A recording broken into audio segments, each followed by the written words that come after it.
جو بات فرماتے تھے صحابہ کو اس پر یقین کتنا تھا آپ سوچ نہیں سکتے اور آپ تصور نہیں کر سکتے۔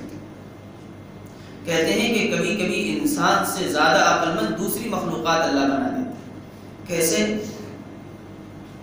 اللہ کے رسول صلی اللہ علیہ وسلم جب مسجد نبوی میں بیان کرتے خطبہ دیتے تو کھجور کا ایک تنا تھا، آپ نے بھی پڑھا ہے واقعہ، کھجور کا ایک تنا تھا، اس پر آپ صلی اللہ علیہ وسلم ٹیک لگا لیتے تھے۔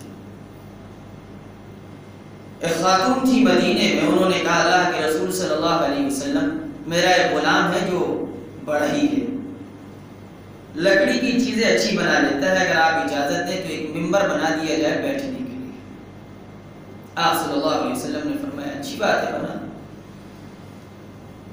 آپ صلی اللہ علیہ وسلم کا ممبر تیار ہو کر کے مسجد نبوی میں رکھ دیا اور آپ صلی اللہ علیہ وسلم اس پر تشریف فرما ہے، بیٹھنے جا رہے ہیں کہ اچانک اس طرح شور مچا اور رونے کی آواز آنے لگی جیسے 10 ماہ کی گابھن اونٹنی شور مچاتی ہے۔ بچہ پیدا ہونے کے وقت جس طرح اونٹنی بلک کر روتی ہے اس طرح رونے کی آواز مسجد نبوی میں بلند ہونے لگی۔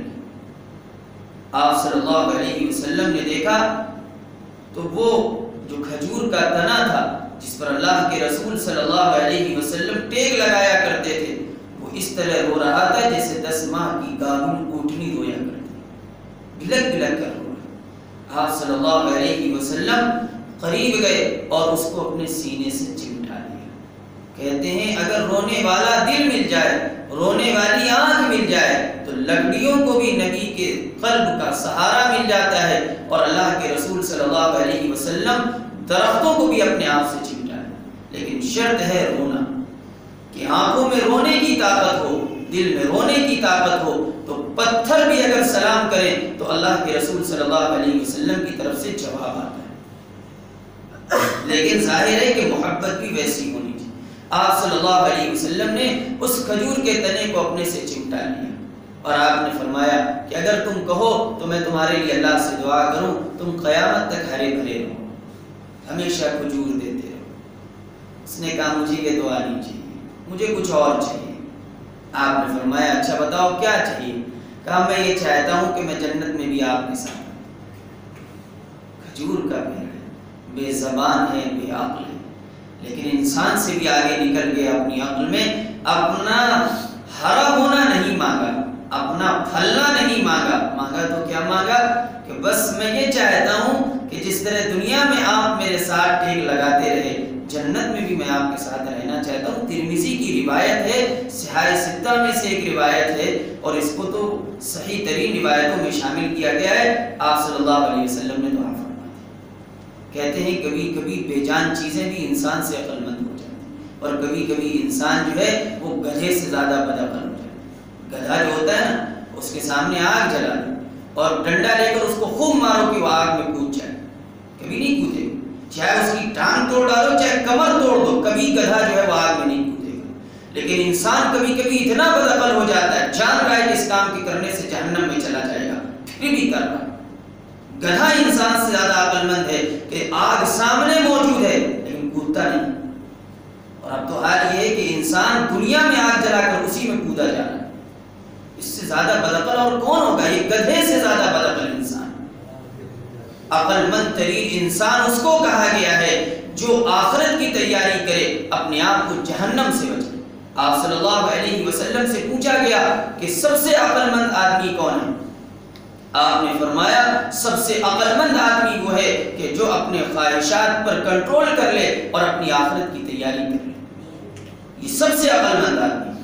کافر چاہے جتنا عقل مند ہو، قرآن کہتا ہے یہ گدھے سے بدتر ہے، سور اور جانور سے بدتر ہے، اس لیے کہ اس نے اللہ کو نہیں پہچانا، اپنے مالک کو نہیں پہچانا۔ اولئک کالانعام بل هم اضل، اگر اپنے پیدا کرنے والے کو نہیں پہچانتے اور اپنے پیدا کرنے والے کی بات پر نہیں چلتے تو تم سے اچھے گدھے اور کتے ہیں، اور اگر تم اپنے مالک کی بات پر چلتے ہو اور اس کے کہنے پر عمل کرتے ہو تو تم فرشتوں سے بہتر۔ انسان وہ ہے کہ جو اپنے کردار اور اعمال سے اپنی منزلیں خود طے کرتا ہے، کہ اس کا کردار اسے فرشتوں سے آگے پہنچا دیتا ہے اور اس کا کریکٹر اور اس کا کردار اسے گدھے اور جانور سے بدتر کر دیتا ہے۔ اس لیے میرے بھائیوں کہ ہمیں آخرت کے بارے میں سوچنا ہے کہ ہمیں اپنے مالک کو پہچاننا ہے۔ ہمارے لیے قرآن کہہ رہا ہے کہ تم اللہ کے متبع بن جاؤ، محمد الرسول اللہ کی سنتوں کے پابند بن جاؤ، کامیابی تمہارے گھر کی چوکھٹ پھلان کر اندر آ جائے گی۔ تو یقین کرنا شروع کرو، اللہ زندگی میں دکھائے گا کہ یہ کامیابی ہمارے گھر کے اندر داخل ہو کے رہے گی۔ اس لیے میرے بھائیوں، اللہ کا قرآن جو کہتا ہے اس پر عمل کرو، اس کو یقین جانو اور اپنی زندگی سے زیادہ اس پر یقین کرو۔ قرآن کہتا ہے قل، اے نبی جی آپ ان سے کہہ دیجئے، یہ اعلان کر دیجئے، اللہ، اے اللہ، مالک الملک، جو ملک کا مالک ہے، یہ پوری کائنات جو ہے وہ کیا ہے؟ اللہ کی ملکیت ہے۔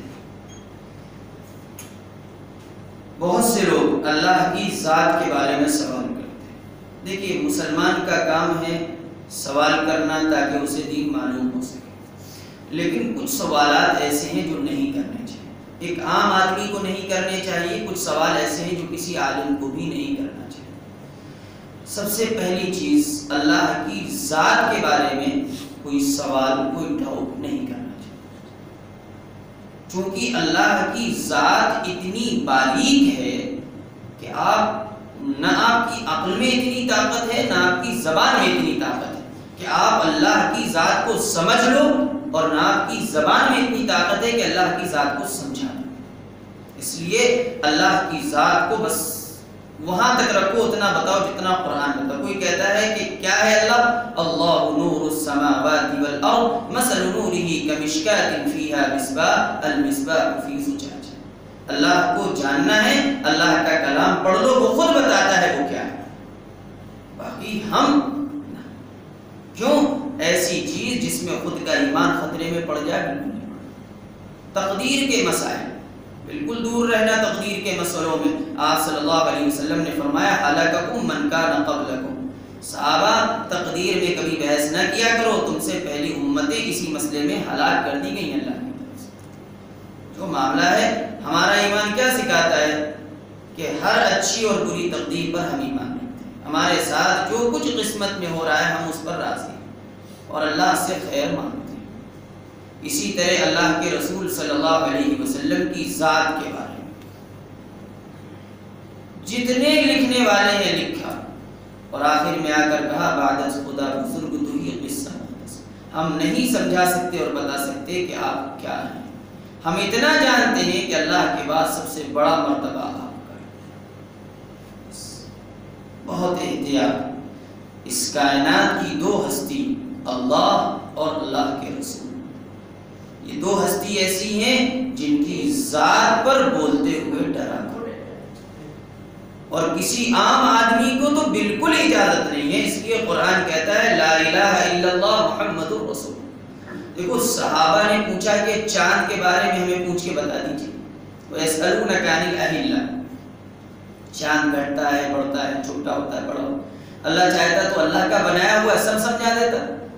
جتنی ماہر فلکیات ان سے زیادہ صحابہ کو ماہر فلکیات بنا دیتے نہیں۔ قرآن کہتا ہم تمہیں اتنا جواب دیں گے جتنا تمہیں جاننا ضروری ہے۔ آپ پوچھ رہے ہیں آپ سے کہ چاند کے بارے میں کہ چاند چھوٹا کیوں ہوتا ہے، پھر بڑا ہونے لگتا ہے، پھر گھٹنے لگتا ہے، آپ کہہ دیجئے کہ قُلْ هِيَ مَوَاقِيتُ لِلنَّاسِ وَالْحَجِّ، یہ چاند کا گھٹنا اور بڑھنا یہ تمہارے لیے وقت جاننے کا ایک ذریعہ ہے، بس اس سے آگے تمہیں جاننے کی ضرورت نہیں۔ تو دین میں بعض چیزیں ایسی ہیں جن کو جتنا کم جانا جائے اتنا، اور اعمال کی جہاں تک بات ہے ان میں جتنا زیادہ جانا جائے اتنا بہتر۔ نماز پڑھنا ہے، نماز کی مسائل اچھی طرح معلوم، روزہ رکھنا ہے، اس کے سارے مسئلے معلوم۔ تو جو چیز معلوم ہونی چاہیے اسے معلوم رکھیں، اور جو چیز کا سوال نہیں ہونا چاہیے اس چیز سے ہمیں اور آپ کو اپنے آپ کو بچانا بھی ہے، تاکہ کہیں ایسا نہ ہو کہ کسی سوال کے نتیجے میں ہم جو ہے اللہ کی رحمت سے محروم ہو جائیں۔ قُلِ اللَّهُمَّ، اے نبی جی آپ کہہ دیجئے کہ اللہ تمام کائنات کا مالک ہے، تؤتی الملک من تشاء، جسے چاہتا ہے بادشاہت عطا کر دیتا ہے، وتنزع الملک ممن تشاء، اور جسے چاہتا ہے بادشاہت چھین بھی لیتا ہے۔ اسے دینا بھی آتا ہے اور چھیننا بھی آتا ہے۔ وہ دینا بھی جانتا ہے، چھیننا بھی جانتا ہے، دیتا بھی ہے اور چھین بھی لیتا ہے۔ وَتُعِزُّ مَن تَشَاءُ وَتُذِلُّ مَن تَشَاءُ، جسے چاہتا ہے عزت دیتا ہے، جسے چاہتا ہے ذلیل کرتا ہے۔ عزت دینا بھی اسی کا کام ہے، ذلیل کرنا بھی اسی کا کام ہے۔ بِيَدِكَ الْخَيْرُ، اے اللہ آپ ہی کے قبضے میں ساری بھلائی ہے۔ إِنَّكَ عَلَى كُلِّ شَيْءٍ قَدِيرٌ، اے اللہ آپ ہر چیز پر قادر ہیں۔